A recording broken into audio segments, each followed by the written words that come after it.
ओम शांति। अभी जो मुझे तारीख है 7/2/26 और मीठा मीठा बाप तरह चलता मीठे मीठे बार बुद्धि में स्थाई हिक बाप जी याद रहे तो यह भी ओ सौभाग्य।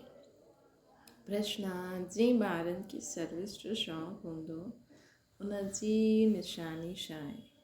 उत्तर वो मुख सां ज्ञान ॿुधाइण बग़ैर रही न सघंदा। वो रूहानी सेवा में पंहिंजी हड्डी सुवाह करे ॾींदा। उन्हनि खे रूहानी नॉलेज ॿुधाइण में ॾाढी ख़ुशी थींदी। ख़ुशी में नचंदा रहंदा। वो पंहिंजे वॾनि जो ॾाढो रिकार्ड रखंदा। उन्हनि खां सिखंदा रहंदा। गीता बदिली वञे दुनिया। ओम शांति। ॿारनि गीत जी 2 लाइन ॿुधी। इहा वाइदे जो गीत आहे। जीअं कोई जी सगाई थींदी आहे त इहे वाइदो कंदा आहिनि कि स्त्री पुरुष कॾहिं हिक ॿिए खे न छॾंदा। कोई जी आपस में न ठहींदी आहे त छॾे बि ॾींदा आहिनि। हिते तव्हां ॿार कंहिंसां गॾु प्रतिज्ञा कंदा आहियो, ईश्वर सां गॾु, जंहिंसां गॾु तव्हां ॿारनि जी व सदनीनि जी सगाई थी आहे। परंतु अहिड़ो जो विश्व जो मालिक ठाहींदा आहिनि, उन्हनि खे बि माण्हू छॾे ॾींदा आहिनि। हिते तव्हां ॿार वेठा आहियो, तव्हां ॼाणंदा आहियो हाणे बेहद जो बाप दादा आया आहिनि, आया की आया। इहा अवस्था जो तव्हांजी हिते रहंदी आहे, उहो ॿाहिरि सेंटर में न रही सघंदी आहे। हिते तव्हां सम्झंदव बाप दादा आया की आया। ॿाहिरि सेंटर में सम्झंदा बाबा जी बजाई हुई मुरली आई की आई। हिते ऐं हुते में ॾाढो फ़र्क़ु रहंदो आहे, छो कि हिते बाप दादा बेहद जे बाप दादा जे सम्मुख वेठा आहियूं। हुते त सम्मुख न आहियूं, चाहींदा आहिनि सम्मुख वञी करे मुरली ॿुधूं। हिते ॿारनि जी बुद्धि में आहे कि बाबा आया की आया। जीअं ॿिया सत्संग हूंदा आहिनि हुते उहे सम्झदा फलानो स्वामी ईंदो, परंतु इहे ख़्यालात बि सभिनि जा हिकु रस न रहंदा आहिनि। कईअनि जो बुद्धि योग त ॿियो तरह भटकंदो रहंदो आहे। ॿियो कोई खे पंहिंजो पति यादि ईंदो, कोई खे संबंधी यादि ईंदा। बुद्धि योग हिकु गुरू सां गॾु बि टिकंदो न आहे। कोई वेलो हूंदो जो स्वामी जी यादि में वेठो हूंदो। हिते बि ईअं आहिनि, ईअं न कि हिकु शिव बाबा जी यादि में रहंदा आहिनि। बुद्धि किथे न किथे दौड़दी रहंदी आहे। मित्र संबंधी आदि यादि ईंदा आहिनि। सॼो समय हिकु ई शिव बाबा जी यादि रहे, पोइ बि ओहो सौभाग्य। स्थाई यादि में कोई वेलो रहंदो आहे। हिते बाप जे सम्मुख रहण सां ॾाढी ख़ुशी थियणी आहे। अतींद्रिय सुख गोपी वल्लभ जे गोपियुनि सां पुछो। इहे हितां जो ई गायन आहे। हिते तव्हां बाप जी यादि में वेठा आहियो, ॼाणंदा आहियो हाणे असां ईश्वर जी गोद में वेठा आहियूं। पोइ दैवी गोद में हूंदासीं। भल कोई जी बुद्धि में सर्विस जा ख़्यालात बि हलंदा आहिनि। हिन चित्र में इहे करेक्शन करे इहे लिखूं, परंतु सुठा ॿार जो हूंदा उहो सम्झदा हाणे त बाबा सां ॿुधणो आहे। ॿियो कोई संकल्प अचणु न ॾींदा। बाप ज्ञान रतन सां झोली भरण आया आहिनि त बाप सां ई बुद्धि योग लॻाइणो आहे न। नंबरवार धारणा करण वारनि त हूंदा ई आहिनि। कोई सुठी रीति ॿुधी करे धारण कंदा, कोई कमु धारण कंदा। बुद्धि योग ॿियो तरफ़ दौड़ंदो रहंदो आहे, है न। कईअनि जो बुद्धि योग ॿियो तरफ़ दौड़ंदो रहंदो आहे त धारणा न थींदी, कचा पइजी वेंदा। 1-2 बार मुरली ॿुधी धारणा न थी त पोइ आदत पकी थी वेंदी। पोइ केतिरो बि ॿुधाईंदा रहंदा, धारणा न थींदी। कंहिंखे ॿुधाए न सघंदा। जेके धारणा थींदी उन्हनि खे पोइ सर्विस जो शौक़ु रहंदो, उछलंदो रहंदो। सोचदा कि वञी करे ज्ञान धन दान करूं। श्रीय धन हिकु बाप जे सवाइ ॿियो कोई वटि न आहे। बाबा इहे बि ॼाणंदा आहिनि, सभिनि खे धारणा न थी सघंदी। सभु हिकु रस ऊच पद पाए न सघंदा। इन करे बुद्धि ॿियो तरफ़ भटकदी रहंदी आहे। भविष्य तक़दीर एतिरी ऊच न ठहींदी आहे उन्हनि जी। कोई पोइ स्थूल सर्विस में पंहिंजी हड्डी ॾींदा आहिनि, सभिनि खे राज़ी कंदा आहिनि। जीअं भोजन पकाईंदे खिलाईंदे, इहे बि हिकु सब्जेक्ट आहे न। जेके सर्विस जो शौक़ु हूंदो उहो मुख सां चइण बग़ैर रहंदो न। पोइ बाबा ॾिसंदा बि आहिनि, देह अभिमान त न आहे, वॾनि जो रिगार्ड रखंदा आहिनि, व न वॾा महारथियुनि जो रिगार्ड त रखिणो खपे न।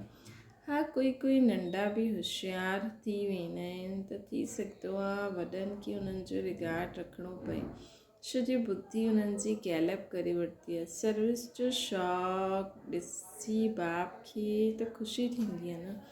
ये सर्विस सुठी कंदा आहिनि, सॼो ॾींहुं प्रदर्शनी ते सम्झाइण जी प्रैक्टिस करणी आहे। प्रजा त ढेर ठहींदी न, ॿियो कोई उपाय न आहे। सूर्यवंशी, चंद्रवंशी, राजा रानी, प्रजा सभु हिते ठहींदा आहिनि। केतिरी सर्विस करणी खपे। ॿारनि जी बुद्धि में इहा आहे त हाणे असां ब्रह्मन ठहिया आहियूं। घर गृहस्थ में रहण सां हर हिक जी अवस्था पंहिंजी रहंदी आहे। घर बार त छॾिणो न आहे। बाबा चवंदा आहिनि घर में भर रहो, परंतु बुद्धि में इहो निश्चय रखिणो आहे कि पुराणी दुनिया ख़त्म थियणी आहे। असांजो हाणे बाबा सां कमु आहे, इहे बि ॼाणंदा आहियूं। कल्प पहिरियों जीअं ज्ञान वरितो हूंदो उहो ई वरिता, सेकेंड बाय सेकेंड हू बहू रिपीट थींदो आहे। आत्मा में ज्ञान रहंदो आहे। बाप वटि बि ज्ञान आहे न।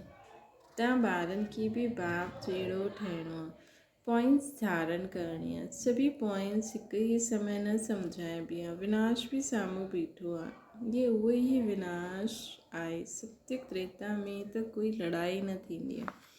उहो त पोइ जॾहिं ॾाढा धर्म थींदा, लश्कर आदि ईंदो, तॾहिं लड़ाई शुरू थींदी आहे। पहिरियों आत्माऊं सतो प्रधान खां उतरंदियूं आहिनि, पोइ सतो रजो तमो जी स्टेज में ईंदियूं आहिनि। त इहे सभु बुद्धि में रखिणो आहे। कीअं राजधानी स्थापना थिए थी, हिते वेठा आहियूं त बुद्धि में रखिणो आहे कि शिव बाबा अची करे असांखे खज़ानो ॾिनो आहे, जंहिंजी बुद्धि में धारणा करणी आहे। ॾिसंदा ॿार नोट्स लिखंदा आहिनि, लिखणो सुठो आहे न, त बुद्धि में टॉपिक्स ईंदियूं। अॼु हिन टॉपिक ते सम्झाईंदासीं। बाप चवंदा आहिनि मां असां तव्हांखे केतिरो खज़ानो ॾिनो। सत्य त्रेता में तव्हां वटि अथाह धन हुयो, पोइ वामारक में वञण सां कमु थींदो वेंदो आहे, ख़ुशी बि कमु थींदी वेंदी आहे। कुझु न कुझु विक्रम थियण लॻंदा आहिनि। उतरदे कलायूं कमु थींदी वेंदियूं आहिनि। सतो प्रधान सतो रजो तमो जी स्टेज ईंदी आहे न।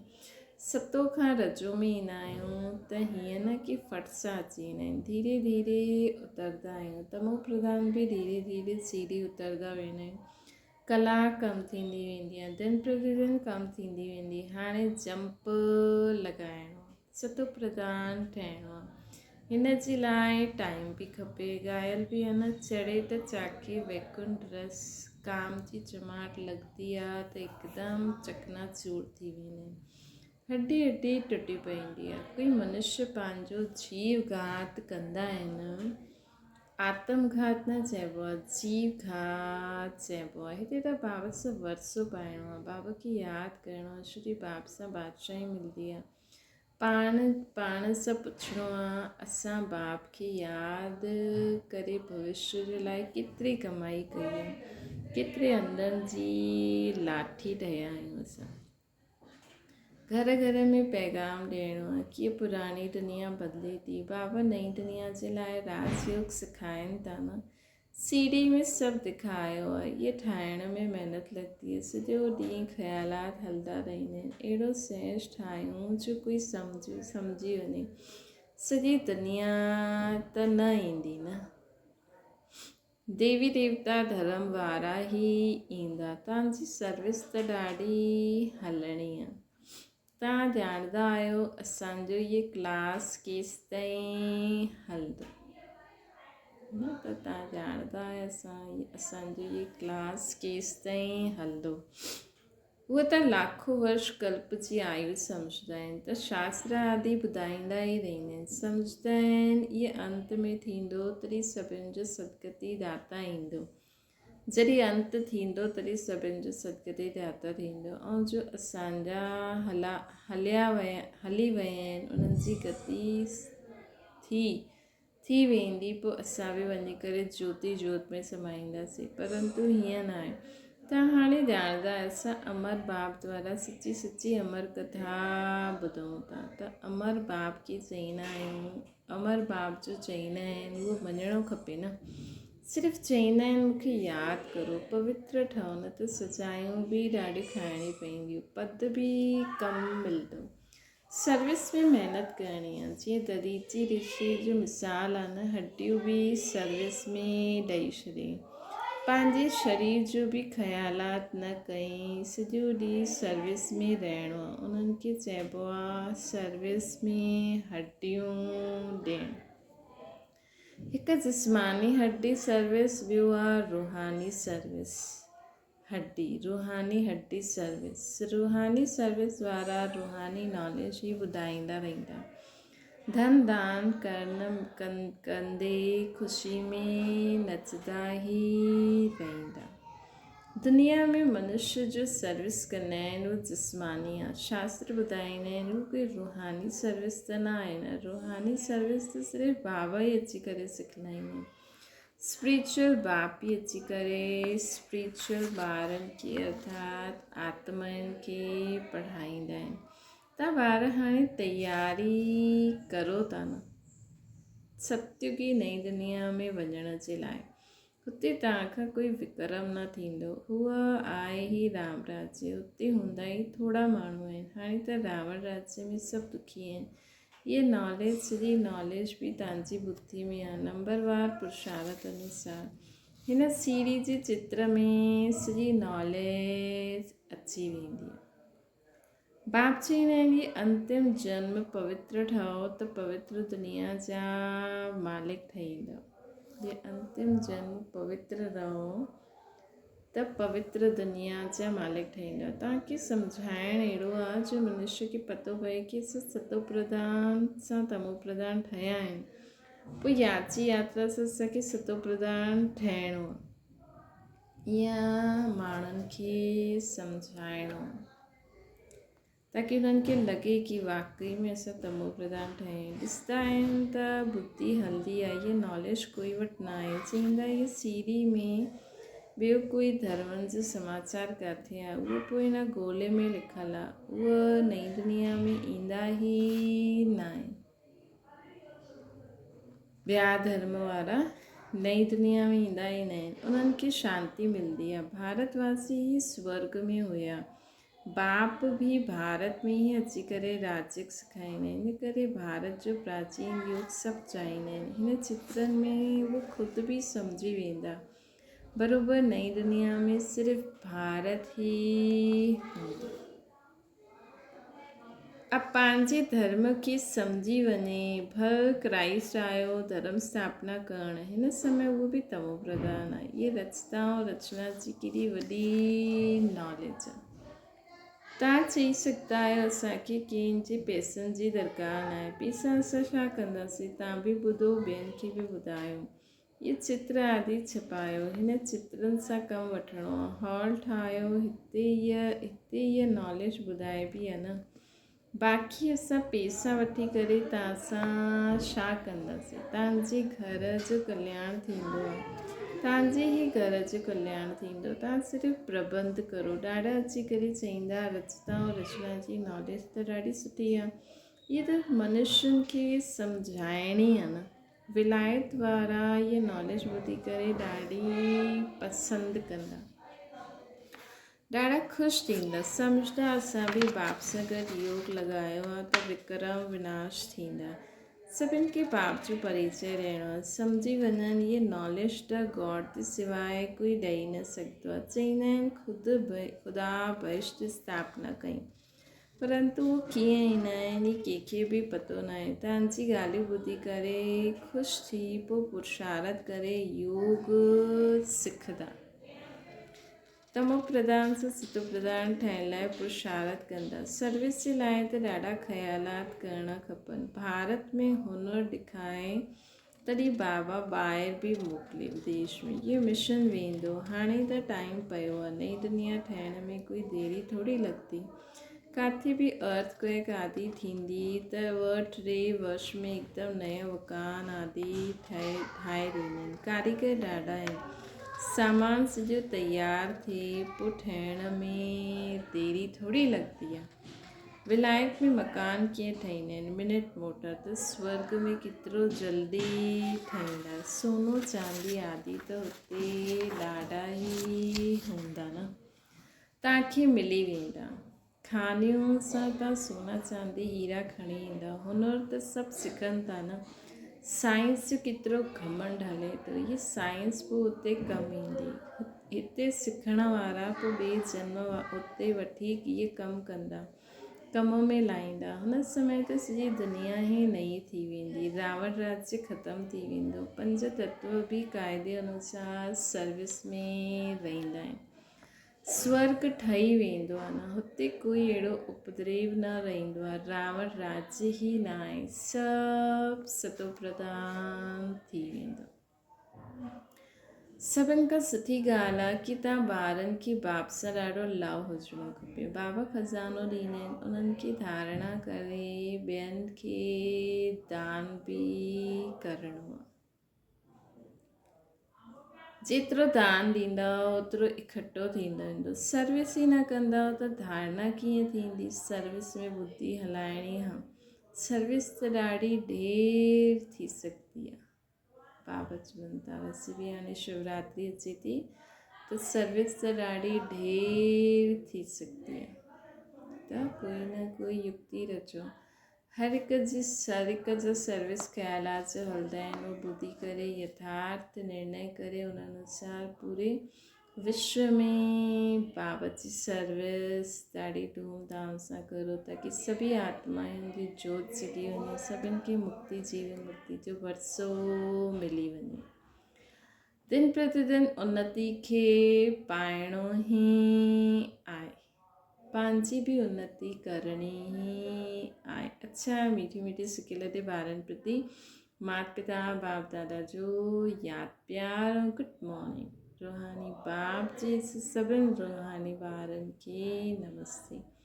असांजी बि रूहानी माता पिता बाप दादा खे यादि प्यार गुड मॉर्निंग ऐं नमस्ते। धारणा जे लाइ मुख्य साथ सदा रूहानी सर्विस में तत्पर रहणो आहे। ज्ञान धन दान करे ख़ुशी में नचणो आहे। ख़ुदि धारण करे पोइ ॿियनि खे धारणा कराइणी आहे। बाप जो ॿियो आहे, बाप जो ज्ञान जो खज़ानो ॾींदा आहिनि, हुन सां पंहिंजी झोली भरणी आहे। नोट्स वठणा आहिनि, पोइ टॉपिक्स ते सम्झाइणो आहे। ज्ञान धन जो दान करण लाइ उछलंदो रहणो आहे, लेकिन पात्र खे ॾिसी दान ॾियणो आहे ऐं जेतिरो जंहिंखे खपे ओतिरो ई ॾियणो आहे। वरदाना सत्यता जी महानता द्वारा सदा ख़ुशी जी झूले में झूलण वारा अथॉरिटी स्वरूप ठहो। सत्यता जी अथॉरिटी स्वरूप ॿारनि जो ॻाइण आहे। सच त मिठो नच। सत्य जी नाव हिलंदी लेकिन डूबी न सघंदी।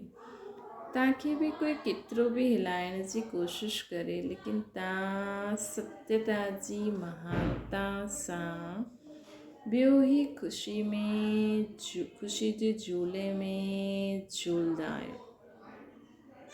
लेकिन असां सत्यता जी महानता सां ॿियो ई असांखे कोई केतिरो बि हिलाए, लेकिन असां सचा हूंदासीं त ख़ुशी जे झूले में झूलंदा रहंदासीं। उहे तव्हांखे न हिलाईंदा आहिनि, लेकिन झूले खे हिलाईंदा आहिनि। इहे हिलाइण न लेकिन झुलाइण आहिनि। इन करे तव्हां उन्हनि खे धन्यवाद ॾियो कि तव्हां झुलायो, असां बाप सां गॾु झूलो। स्लोगन आहे, सर्व शक्तियुनि जी लाइट सदा रहे त माया समीप बि न अची सघंदी आहे। अव्यक्त इशारे जो स्लोगन आहे, एकता स्वच्छता महीनता मधुरता ऐं मन वाणी कर्म में महानता। एकता स्वच्छता महीनता मधुरता मन वाणी कर्म में महानता। इहे ॻाल्हियूं हिकु हिकु जे हर क़दम में नज़र अचनि त बाप जी प्रत्यक्षता सहज थी वेंदी। हाणे ताईं संस्कारनि में जो भिन्नता ॾेखारे में ॾींदी आहे, हुन में एकता लाहिणो आहे। एकता जे लाइ हिकु ॿ जी राय खे विगाड़ ॾियो। हाजी करे पंहिंजो वीचार अवश्य ॾियो। पोइ एकता जे बंधन में बंधिजी वेंदव। इहे एकता सफलता जो साधन आहे। एकता जे लाइ हिक ॿिए जी ॻाल्हियुनि खे राय खे रिगार्ड ॾियो, हाजी हाजी करो, पोइ पंहिंजो वीचार ॾियो, पोइ एकता जे बंधन में बंधिजी वेंदो। ये सफलता जो साधन। अच्छा, ओम शांति। बाबा खे यादि करो।